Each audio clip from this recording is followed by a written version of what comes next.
So I wanted to point out something quickly, but I think I really feel like it's important to speak on this. But the reality is, especially in the state of California, a large proportion of transfer students are students of color, low income, and first generation students. And so the access to understanding what a nationally competitive scholarship is or knowing about it goes far beyond just the community college level. And that's a much larger conversation, right, about like equity and education and our just society in general and our higher education system.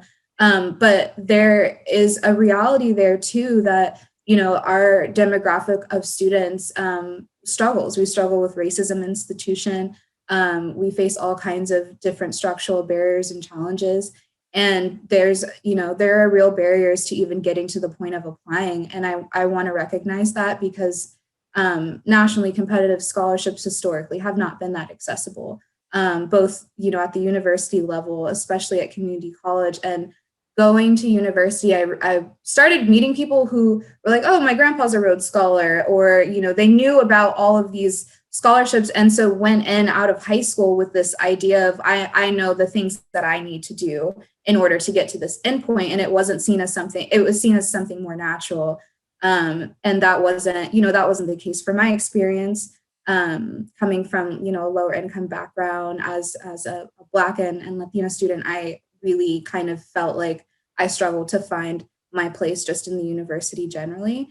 And so I just want, it's, I guess, my love letter back to students that are like me, that it's possible. And I think really that it's the role of admin staff and faculty to really step up and to recognize that there are so many intersectional identities too that affect someone's ability to be able to apply or to be accepted. And the responsibility as educators is to help to mitigate that and to support students. The onus is not on, students of color or low income and first gen students in the university. So I think, just acknowledging that if that's a circumstance that you've been in, or if that's a community that you identify with as a student, I really see you, and I really want, the university administrators to play more of a role in recognizing that it's not just about diversity, but really about like this generational change that we need to happen of having marginalized communities accessing education because our voices are important and need to be heard. And I think that's really the essence of, for me, the essence of being a Marshall Scholar. So I just wanted to add that. Welcome to the Transfer Nation videocast and podcast. Transfer Nation aims to create a network and community of educators who work with and advocate for transfer and post-traditional college students. Our mission is to build community, transform culture, and empower success for transfer educators and students by sharing resources and celebrating all things transfer. Hello. Welcome to the Transfer Nation videocast and podcast. Oh my goodness, you're in for a treat today. This is our first panel conversation podcast. So excited about the guests today and our conversation topic. I'm going to throw it to my co-host, Chrissy Schlamler here. We're going to do this together today.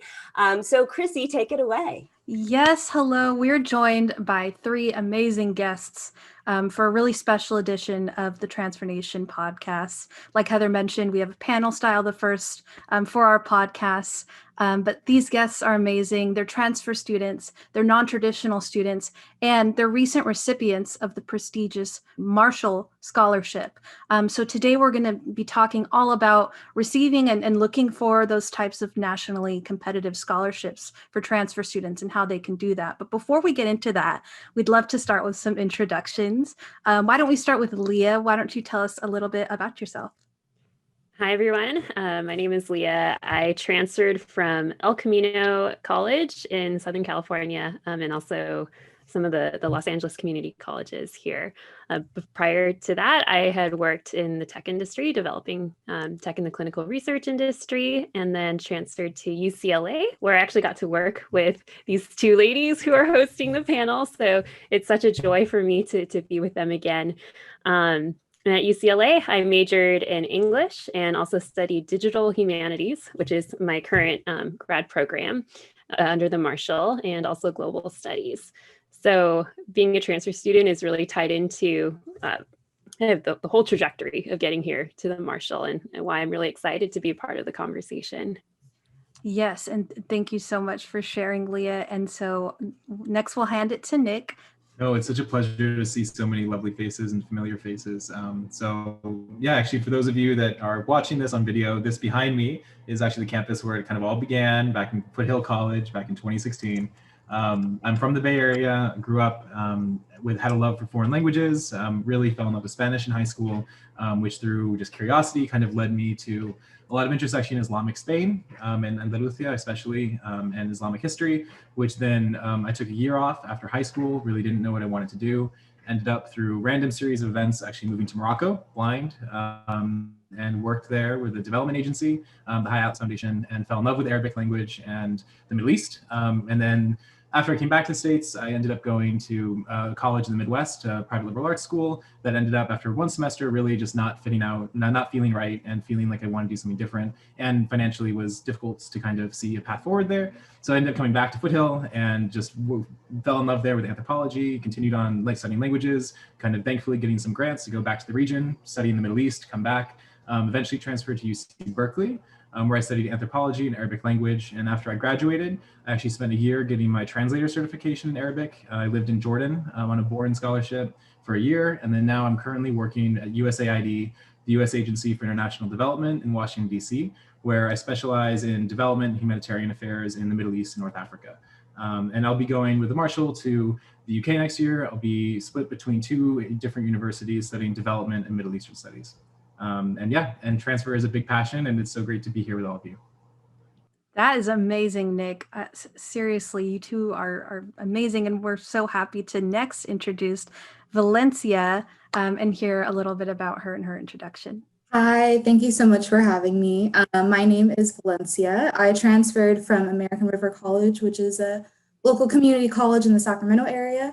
I was born and raised in Sacramento, but before I transferred or went to American River College, I actually went to a 4-year out of high school on the East Coast and ended up dropping out. And I didn't have plans on going back to college in general. So community college and transferring has always been really important to me because that's where I got my footing and where I really found education to be the most accessible to me. And I had so many wonderful opportunities while I was there. I started to get really involved in organizing, social justice and equity education. And that's really how I began to start taking the academic side of researching about immigration and incarceration really seriously. And I eventually transferred to UC Davis, where I was an anthropology and international relations major and had a lot of wonderful opportunities to continue doing my research. I was able to work at the UC Davis legal clinics and do a lot of leadership work just with immigrant communities and Black and Brown communities in general, which is something I'm really passionate about. So the transfer trajectory and my trajectory through undergrad is definitely not linear. And I think it's super important that, transfer students understand that it's okay that, your education's yours and the pathway that you choose is something that's unique to you. As a Marshall Scholar, I'll be attending Oxford and studying for the criminology program there and doing more research on how Black immigrants are impacted by the nexus of racism and mass incarceration. Oh my goodness. Okay, first of all, we're going to have to do individual podcasts with each of you because this is incredible research you're involved in, projects you're involved in, and leadership that you're doing in the world. So thank you for being transfer superstars, or as I sometimes say, transfer badasses. We're going to get into the what and the why of Marshall scholarships and all of these kind of prestigious national opportunities and competitive programs.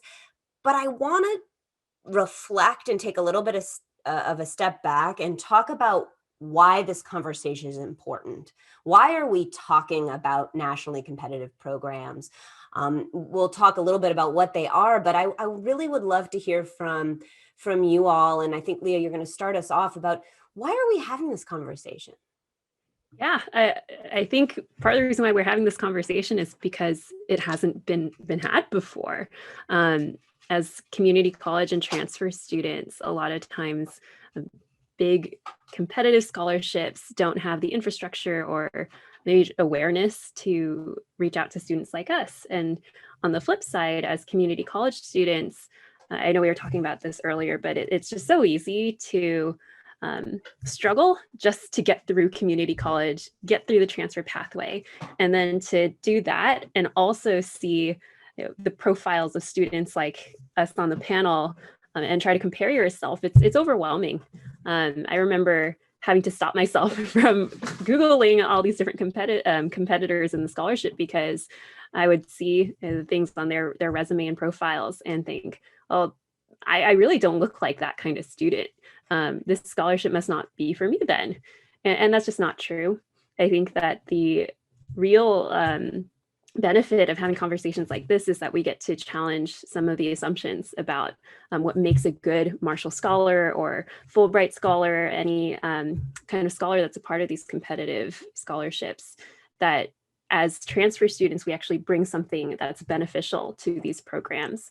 And I think that that's something that we want to do in this conversation, is to show that as transfer students who have this much more well-rounded experience to life and to being a part of education, we bring to these scholarships something that's unique. And so how do we leverage that? How do we change misconceptions about what it means to be a part of the programs? And then how do we bring more transfer voices into these circles? I think all three of us can just attest to the fact that we would not be here without the people that shaped us in community college. So a lot of this is kind of a love letter back to the people that helped us get to this place. I think if you're a community college educator or advocate, like, don't underestimate how much of a role that you play in the kind of shaping of a person as they get to things like the Marshall. On that, like, even if there isn't institutional support, there are ways you can still support students. So as students within the public university system, we had a lot less resources compared to a lot of the private institutions that have all the funding and have all the expertise to compete for these scholarships. So even on that level, I realized I had to do a lot of kind of grassroots crowdsourcing to prepare for my interviews. And it was my community college that really came and supported me. So my old debate coaches, my debate students debated me on my application to help prepare me for it. Different professors at both UCLA and El Camino just met up with me and we would talk through my app. And even if I didn't get the Marshall, I really felt I knew how to present myself in grad school apps or interviews. And they really just took time out of their own schedule to support me and to care for me. And even today, I hear from them and I'm really grateful for their guidance. So even if you're not in that formal role, don't underestimate how much you can do to support a student as they make their way.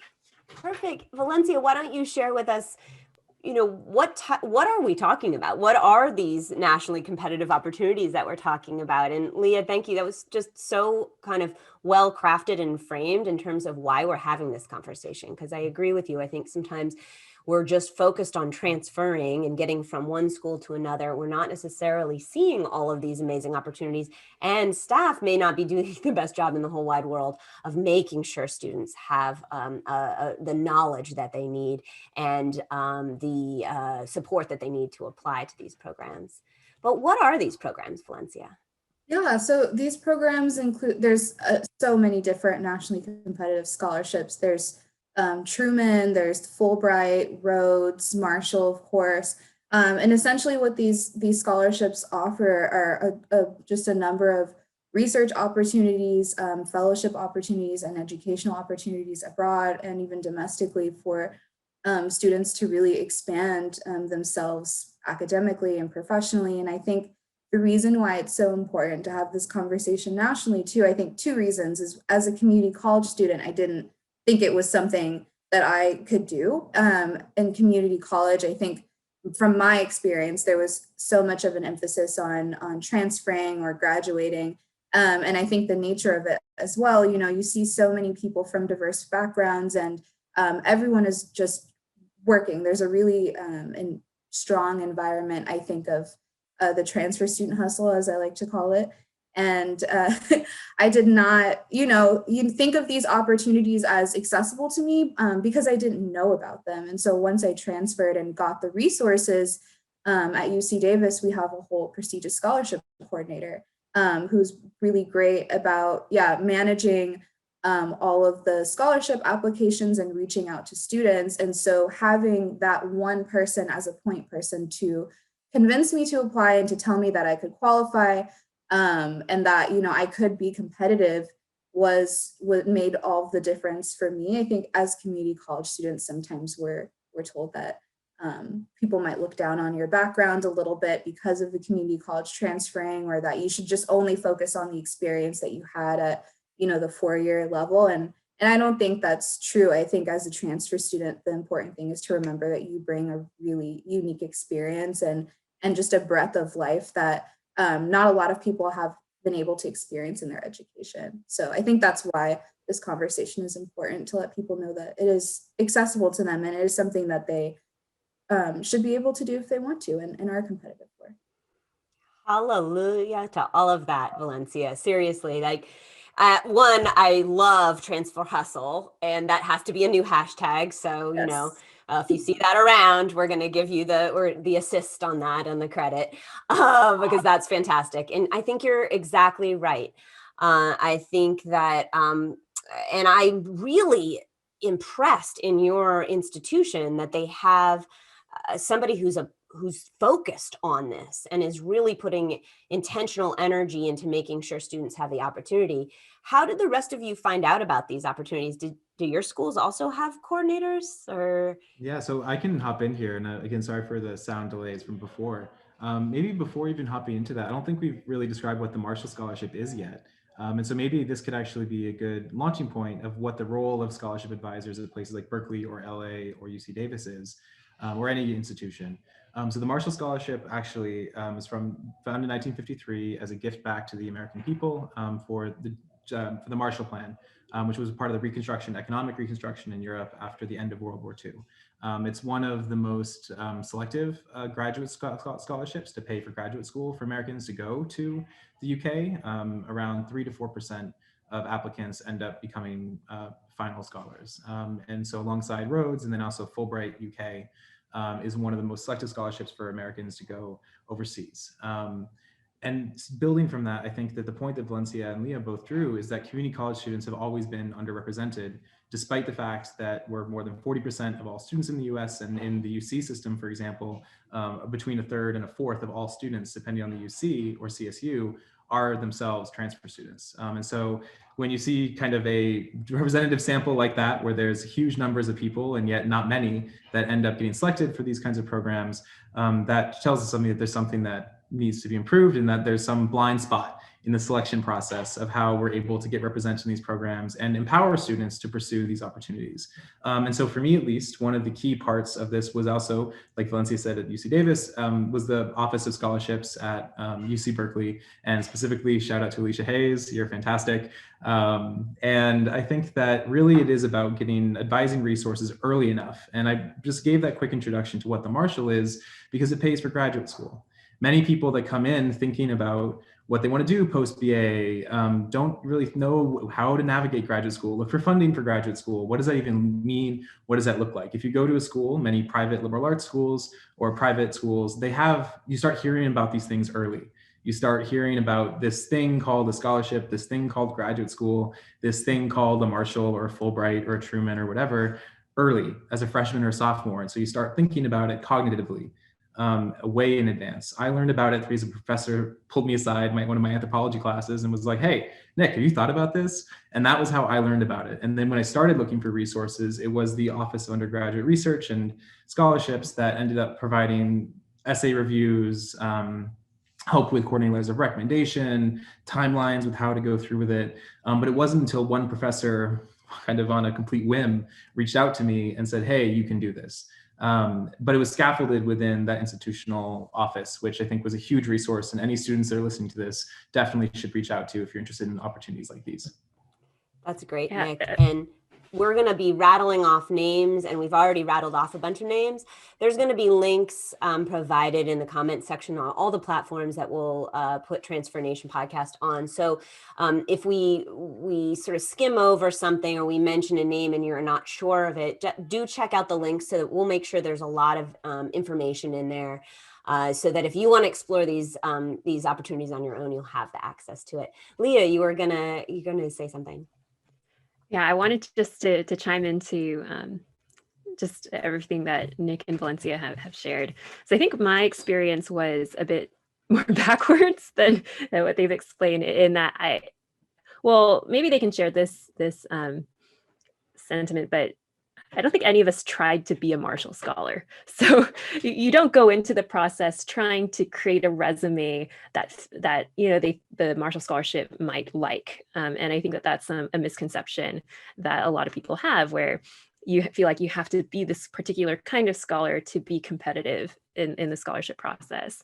For me, it was just a matter of, well, this is the trajectory that I'm already on. And so as I was looking at grad school opportunities, I was just trying to figure out a way to fund grad school.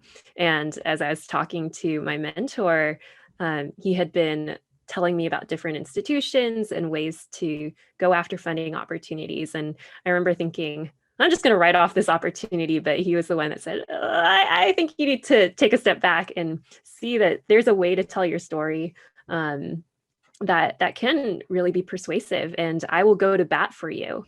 I think that really is the benefit of partnering with your institution and partnering with your mentors in the scholarship process. It's that you have these people that are going to bat for you.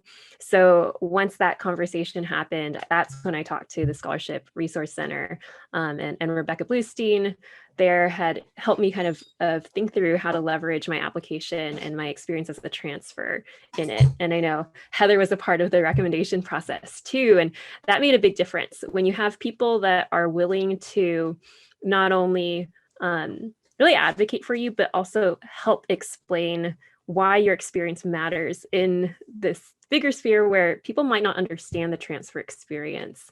I think that makes a huge difference, because it's more people speaking into the importance of recognizing transfers for the abilities and potential that they have. And building from that, before we continue on, I think that it's really important to really highlight that point, that this is just a continuation of what all of us were doing.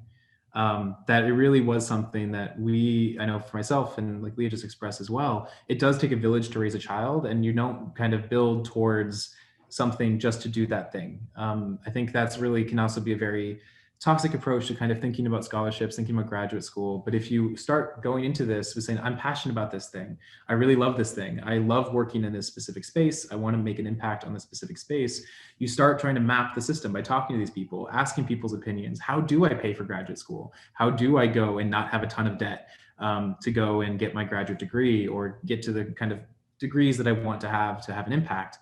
And so really diving into the village that is around you right now, whether that's a community college, whether that's your 4-year, whether that's your workplace, your church, wherever that is, that's kind of the community that will help you grow, keep you grounded in what you actually care about. And then you then apply to opportunities like the Marshall or a Fulbright or some other scholarship that seems really scary or has really scary statistics and low acceptance rates. And then you go in feeling you're on your best and at peace with whatever the outcome is, whether you get it or you don't. And you just come on, and as all transfers, you buy into that resilience and you use that as a font of strength and something that will keep you going on your trajectory, whether you get the scholarship or you don't.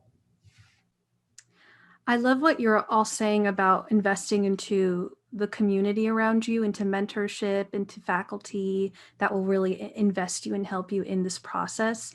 And Leah, I love what you said about, you almost described it as if the Marshall Scholarship were something that was on you, it was on the way. Like it wasn't the thing that you were, planning on applying for, but it happened very naturally. I think that really destigmatizes this kind of intimidating sphere it's in, and really opens up more that transfer students can apply to these types of scholarships. And like Valencia was saying, their transfer experience would make them have more experience, have more resilience, make them even more qualified for these types of scholarships.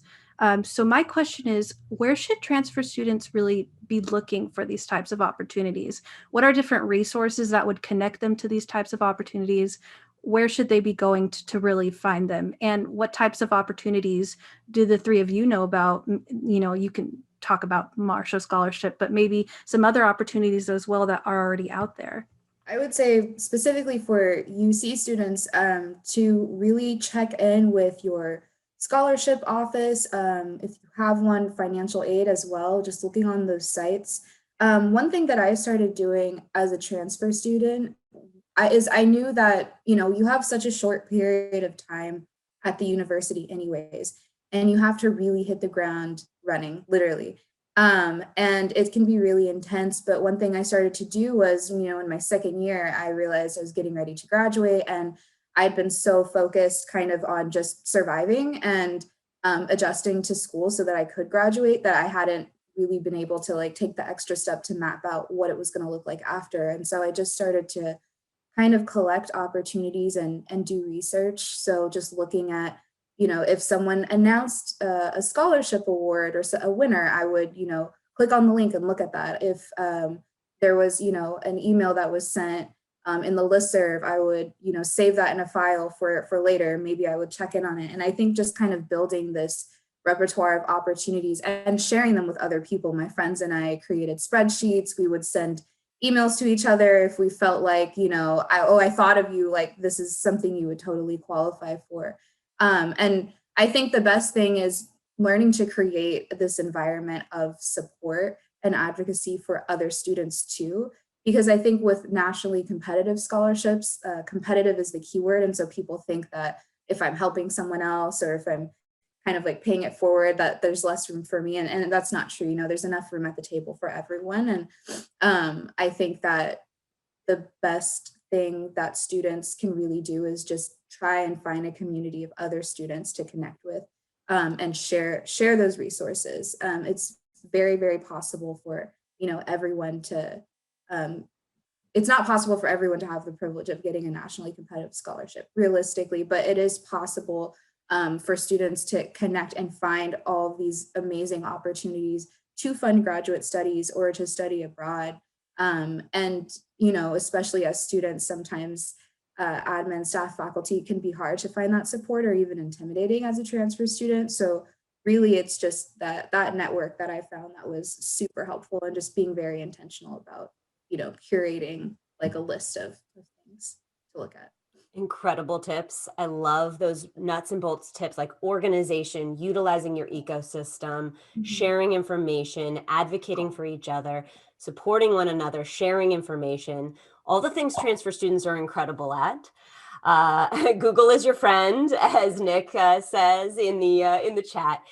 I love that. And Valencia, you touched on something that I would love for all three of you to reflect on.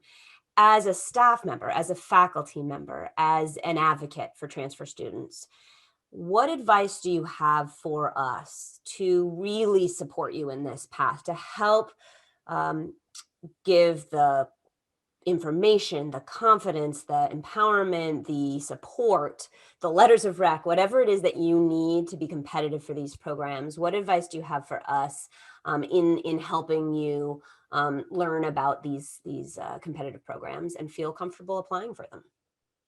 I can hop in here first and then pass the mic on to whoever else wants to hop in.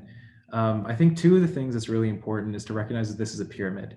That really a lot of this is about learning your ecosystem of whatever your discipline is, whether that's for scholarships, whether that's for transfer, at every single point of your trajectory, as just learning what's out there. I'll use myself as an example with Arabic study. Foreign language is notoriously difficult, especially because of funding cuts at community colleges. And then also just because of the amount of time that it takes to actually learn a foreign language and the amount of money that it takes to do study abroad. to be able to access those kinds of opportunities. And so there's a persistent issue with equity, socioeconomic equity, access within the foreign affairs careers that are very high barrier to entry, especially for people that don't have the financial access or financial resources to access those. And so scholarships like the Gilman, the Critical Language Scholarship, the Boren, all of these things that are US government funded, taxpayer dollars to go pay for people to go study abroad are very important for equity within the study abroad sector and within international education, international affairs. And so a lot of those programs people are eligible for while they're at community colleges. A Gilman Scholarship, if you're a Pell Grant recipient at a community college anywhere in the country, you can get up to $5,000 to pay for study abroad between 2 weeks and a semester. And that's just $5,000 with about like 30 to 40% acceptance rate.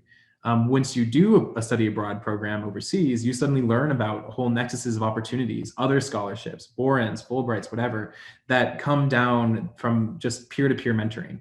And so I think really what I would say is like, if I was to speak to community college advisors or people in that space, is think about those earlier access programs. What are the programs that people can access while at community college to get those informal networks and mentoring networks early? Because those mentoring networks of peer-to-peer mentoring networks, flow of information, that's critical when you talk about community college. And as all of us as non-traditional and community college students know, it is very personal. Every single person's challenges or journey or experience is so different. And so it really is personal networks that help empower people. And like we all just heard from all of us about learning about opportunities and professors and advisors and mentors that believed in us and told us to apply. So I think really trying to find those early lower hanging fruit and learning about those opportunities, knowing that those opportunities lead down the line to a PhD program, to a law school entrance, to a Marshall, but not necessarily teaching to that. Teaching to the things that are accessible now that then introduce you to this ecosystem of writing personal statements, getting letters of rec, that then over 2 or 3 or 4 years will then, by the time you get to the point where you're submitting an application to the Marshall or grad school or anything else, you feel ready and empowered and you have a community of people who are raising you and you feel qualified. I think this will maybe complement what Nick is saying.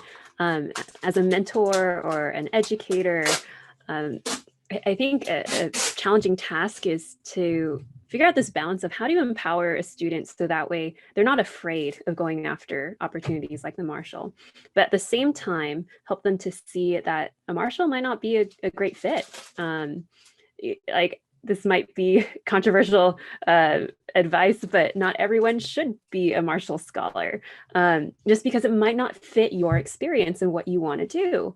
And so I think it's great to put forward all these different opportunities, but one of the most helpful things is having people in your life who know you well, who know your interests, your passions, your gifts, and can say, I think this would be a great opportunity for you and where you're heading. I had great mentors, both in education and outside education, who knew me well enough to help me figure out a good pathway based on experiences that I really didn't know existed.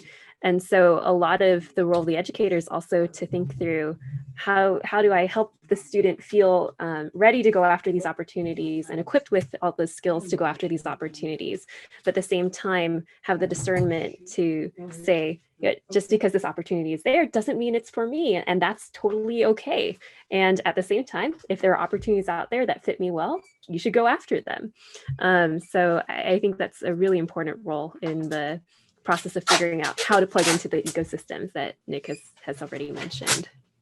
And hop in. I think for me, the most important thing admin, staff, and faculty do is to be encouraging. Please be encouraging, because this is such a challenging process for students, especially transfer students. And I think that the most important thing that admin or staff or faculty could do would really be to just empower a student and let them know that they think that they can qualify.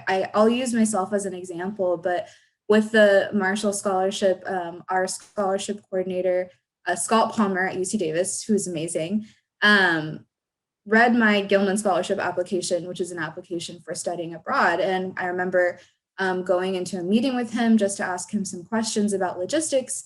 And he asked, I read your app for Gilman. Why didn't you apply to the Marshall Scholarship? And it was a really direct question. And I was just kind of like, I didn't think about it. I don't know. And he was like, well, I think we should talk about that because you would qualify. So it was just he was very persistent about reaching out and letting me know that I could do it and that they really wanted to work with me. And I was just immediately surrounded by this community of people who were invested in supporting me and helping me through the process. So there was never a moment in time where I was even allowed to feel like not confident. And I think that's something that's super important. If you have a student that you see potential in, right, and you see a program, send them an email. So many opportunities I got was because a professor I was close with sent me an email and was like, you should look into us. Or just let a student know that this is something that they can do and that you see the qualifications that they have based off of the performance they've had in their class or their interactions. That really just, it makes all of the difference, I think. And obviously scholarship coordinators, that's part of their job. So I think it's really great when universities have that. And in the case that that's not something that is accessible, I think really staff and faculty play a super important role in providing that mentorship and guidance to transfer students.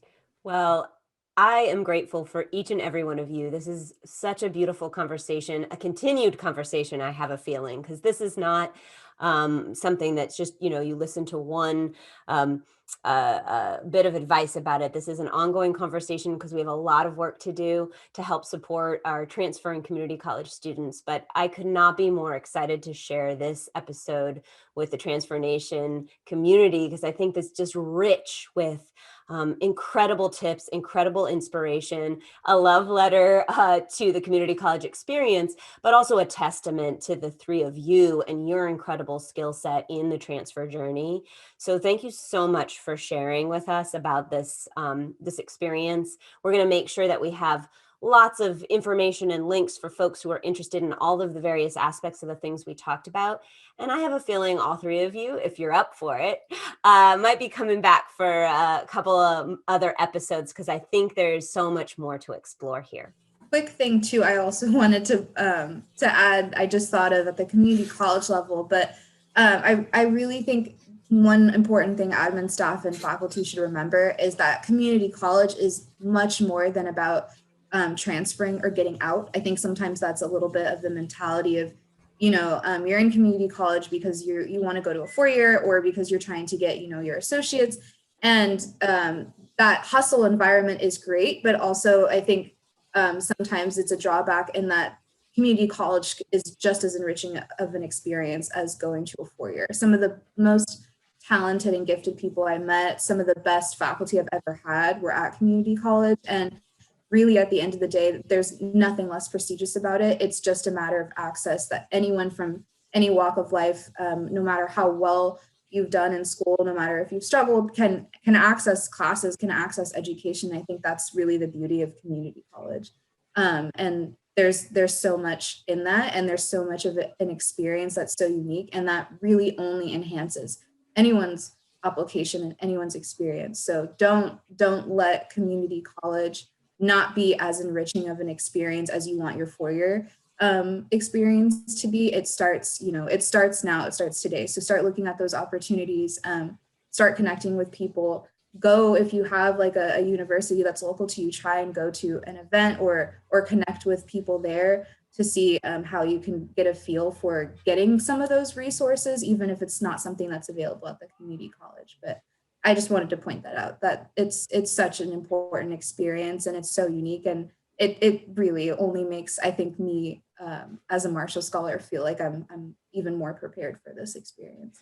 Well, I know we have to wrap up, but I also just wanted to give the three of you an opportunity. If there's something we left out, there's something you missed or really were dying to say, let's still do it while we're recording. I know we've touched on this, but never really mentioned it, but imposter syndrome is really a real thing for all of us. It's real for the community college experience, and it's real for Marshall students. It's something that never goes away. And so as Valencia and Nick have shared, it's part of the process of getting here was learning how do we tell our stories and really lean into the imposter syndrome by helping people see that the things that set us apart and the things that are different about our experiences are actually not just beneficial, but important for things like the Marshall to consider, or things like other people in our circle should consider. And that was a huge part of the application process, was learning, how do I communicate to someone why this matters? And so even if you're applying to just a scholarship or a university, it doesn't have to be the Marshall, that skill will carry you so many different places. And it's something that starts with just you realizing you don't have to be like the cookie cutter resume that everyone puts before you, but you can really take your time in community college to pursue your interests. You can seek after mentors who will point you to a trajectory that will best cater to it. And you get to show people that the things that you feel like you're an imposter about are actually what's good for the community as a whole. Yeah, and I know we are tight on time, so I don't want to take up more, but like every time I hear Valencia and Leah talk, I'm just like, oh, there's so much more I want to say. And I think that one of the things that I think is really, really, really important, and I always think about these applications as a meditation, a self-meditation of like, what is it that's important to me? What are the communities I care about? What is it I care about? What are my talents? What kind of change I want to have on the world? How do I articulate that in a series of small, digestible essays? So how do I communicate my inner world into a panel, right? Into a group of people that make it tangible. How do you make your own story something tangible, communicable, intelligible? I actually applied to the Marshall the year before. So I applied, this is the second year that I applied. The first year I didn't even get an interview. And just like Leslie, I kind of came to peace with that, of like, I think that it was actually a very cathartic thing to go through all of the work of putting together an application, going through and thinking through, what do I want to do? Kind of putting that into paper, and then wrestling with that. And then even though the outcome was negative, and I didn't, as I said, even get an interview that first year, I think that was actually really important for internally, of thinking like, what is it I actually care about? What is it I actually want to make a difference? And so then when I came back, everything was a lot more in alignment. It was more mature of an application. It was me thinking of like, well, actually, where do I want to have an impact? Where have I had an impact? How do I articulate that? And I think that all of these things, whether it's applying to the same scholarship multiple times, or whether it's applying to different opportunities, is an opportunity for self-growth. And regardless of whether the panel sees that, just the fact that you yourself are reaching out and think like, oh, I do want to aspire to this, or go to this school as a transfer student, or apply to this scholarship community or this graduate school. The act of reaching for those things and checking in with yourself about why you're doing it, how you're doing it, and what community, what village is surrounding you, that's really important. And that doesn't leave you. And in fact, it actually makes you more of a stronger applicant to anything else as you're continuing down that trajectory. And so if you fall down, you get picked back up by your village if you have a strong village, and you keep going. And I think that's a really important way to approach these things. But anyways, I know we are tight on time, so I'll stop pontificating.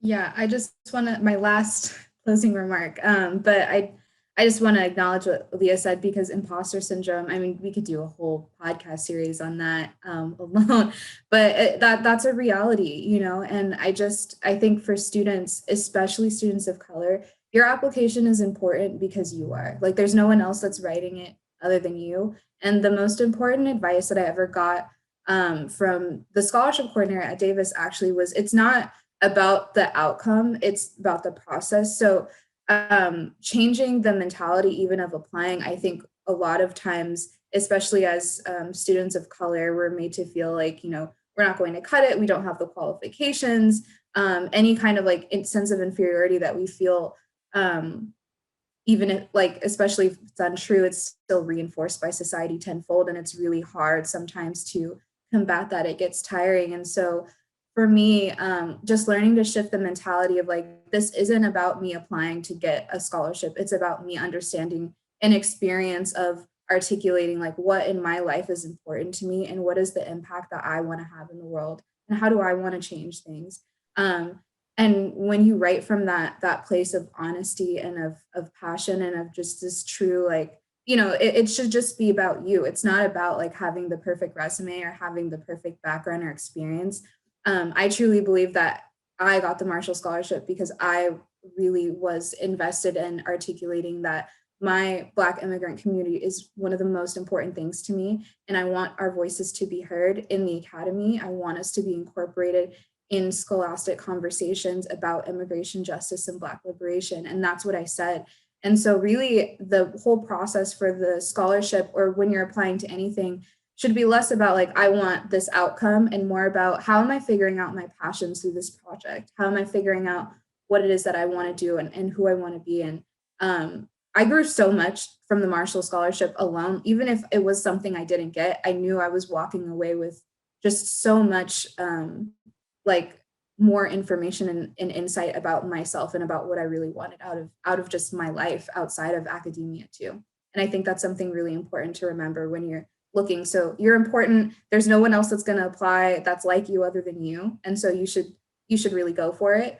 And just know that, you know, your background and your passion is important. And if you do not get the outcome you want, right, even if you don't get it, learning to like navigate that space of rejection too, and that it's not a reflection of you at all. If there's, you know, an environment that says, you know, you're not like something, you're not, I guess, the student that they're looking for in that sense, it's not about you being that student. It's just about that's an environment that you don't need to be in, and that's not the space where you're going to thrive and flourish. And it's not a reflection of you at all. And I think just applying with confidence and applying with that intention is one of the most important, I think, things that anyone can do. And that's kind of the best advice I have to give.